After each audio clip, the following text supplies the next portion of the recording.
So Advaita started teaching Shariraka-bhāsya,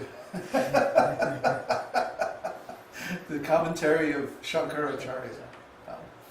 And if you ever read this commentary, it's full, it's like Lord Chaitanya described it to Sarvabhauma Bhattacharya. He says, this is the reservoir of all bad logic. So anyway, Advaitacharya was teaching, and Lord Chaitanya heard about it. And he came to the Acharya's house in an angry mood. And he started beating him. Why are you teaching this nonsense? Whap, slap. Like this. And he was pounding on him. I mean, he was really beating him up. And everybody was going, no, no, no, you'll kill him. Stop it. He's an old man. No, no. And Lord Chaitanya, I mean, practically they had to pull him off of Advaitacharya, right? And then the moment that Lord Chaitanya stopped beating Advaitacharya started dancing. I'm the servant of Lord Chaitanya, the servant of Lord Chaitanya. And Lord Chaitanya was like, you tricked me. These are the sweet pastimes between the Lord and His servant. You see, so we should always be in this mood of servant. Somehow, even if the Lord puts us in a position where we become the so-called superior or authority or senior monk or something like that, we should always think that my position is of service. You know, and actually, the modern world is very good for keeping us humble like that. Because if we did not provide a real, tangible benefit to people by giving this teaching, then nobody would stay with us. See, we don't have a big institution, we don't have big temples, we don't have people residing in our place or dependent on us financially. In fact, the other way around, we're dependent on our students financially for their gifts and their donations to keep this mission going.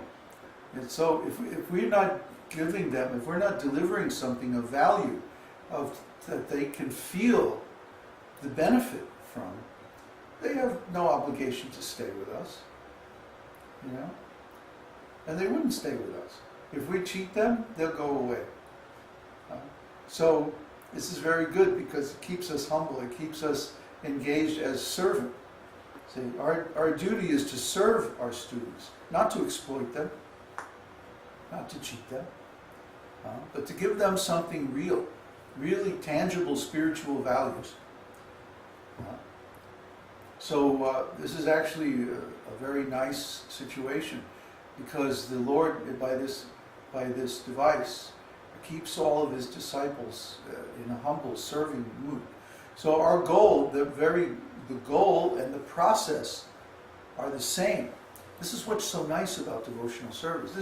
This is what makes devotional service actually transcendental. The fact that the service is both the method and the goal. You see? I think Mother Swati was alluding to that in her question. You see? But it takes quite a bit of insight to see, right, that the process of devotional service is itself the goal of devotional service. They're one, because they're both both transcendental. Like, what are we doing here? We're chanting Krishna's name, we're remembering Him, we're describing and glorifying His different qualities and pastimes and devotees and so on. What are we going to be doing in the spiritual world? The same thing. See? So the process that we're engaged in now is the same process that we're going to be engaged in the spiritual world. It's not like ordinary yoga or meditation, where when you reach the goal, you give up the process. No. No. The process itself is eternal. The process itself is transcendental. And we can feel that when we engage in it, and it satisfies our soul so deeply, because we're in direct contact with the Absolute Truth. And that's the great benefit, of the great advantage of bhakti yoga, devotional service. And on that process, there's no end. The process itself is the goal. Is there another question? Yes, one from Uddhava. Dear Bhagavaji, please accept my humble obeisances. All glories to Srila Prabhupada. When you went into 64-round chanting retreat, in which stage were you more or less situated?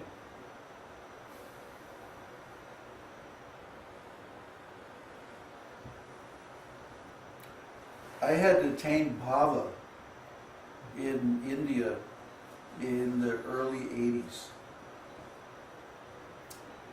And I couldn't go any farther because I didn't have a compatible situation. You know, I was in ISKCON and so many things now. I think I had been steady. I had been nishta since the 70s, since the mid-70s or so. No falling down or breaking the regular principles. So, you see, the thing about devotional service, the progress in devotional service, if it becomes interrupted, a devotee can fall down, even from a high state like that. So when ISKCON went crazy, and I couldn't anymore make advancement in ISKCON, I had to go outside and I had to re-establish my devotional service in a completely different, actually very hostile environment. So it took some time to readjust, and I had to go through so many things. And basically my service was interrupted during that whole time, about 10 years. But then once I came back and started practicing again, once I got enough stability in the material world to start practicing in my home and like that, then I immediately came back to where I was before. It was really striking, because it's like I hadn't practiced much Krishna consciousness in like 4 or 5 years. And then as soon as I got the situation that was supportive of my practice, then I was right back where I was immediately. It was almost like I had never stopped. And then so when I got the opportunity to retire and go to the island and just chant, then it was very quickly from there to prema. Because already when I was in India, I had been on the Bhava platform. But unless you have a compatible environment, a compatible situation, and association with devotees in a similar mood, and who are friendly, then it's very difficult to make any advancement. And basically, I had to disconnect from all the devotees because they were actively preventing me from following the, increasing the path of bhava. Their mood was like, no, nobody can be on the process of spontaneous devotional service. It's not possible. You have to follow regular devotional service. But I was already, beyond that. And I had to study Nectar of Devotion and similar books just to understand what was going on in my mind, in my heart. So this was a very difficult time because there was no support. The devotees were actually against what I was doing. They were saying, no, you can't be Raganuga Bhakti. It's not possible. But I knew that I was already beyond Nishta and Ruchi because I was getting ecstatic symptoms all the time. So, there could only be one thing, that had to be bhava. And then sure enough, when I finally got a good situation where I could just do devotional service without interference, maybe I didn't have much support, but at least I didn't have anybody stopping me, then very quickly attained the result.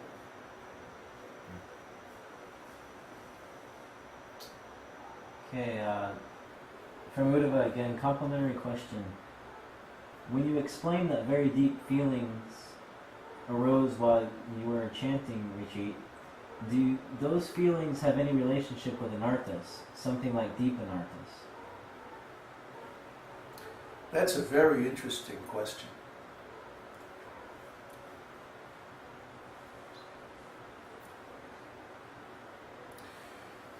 The issue of anarthas, where do anarthas come from? I would have to say, based on my experience, that the anarthas come from trying to replace Krishna. We try to replace Krishna with some mundane person. We seek the desire that we would normally approach Krishna